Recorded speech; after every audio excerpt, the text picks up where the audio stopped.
Hi y'all, it's Jeff from Jeff's Garden, vegetable garden, vegetable gardening container. Sorry about that. I just want to give you a little update on this little project I put in a little while ago. It's the upside down thing. You can see the peppers are doing pretty good. You can see I tied down the tomatoes because they were about 4 foot long.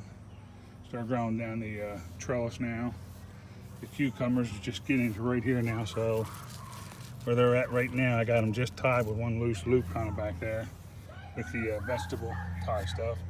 And then I got that other pepper there. So right now, they all seem to be growing pretty good. I'll give you a little update when we get going, but you can see the yellow flowers coming out on the tomatoes down there, and you can see the white flowers coming out on the peppers there.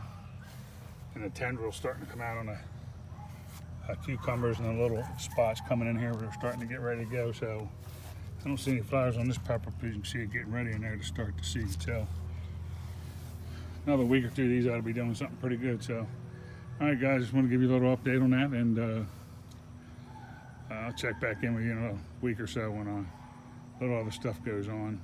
While I'm here, I just wanted to show you just one day or so there's how these red tomatoes are all starting to come in throughout the garden. They're just coming in everywhere, and I think I got some yellow lemon boys over here because I got to pull some of these. You can see that squash here, but if you look down there, you'll be able to see that's a yellow lemon boys tomatoes. So I'm going to pull those here tonight, tomorrow. You can see I got some more lemon boys in there. They're yellow tomatoes, they're big boys, so we'll keep working on it. We'll see where it goes from here.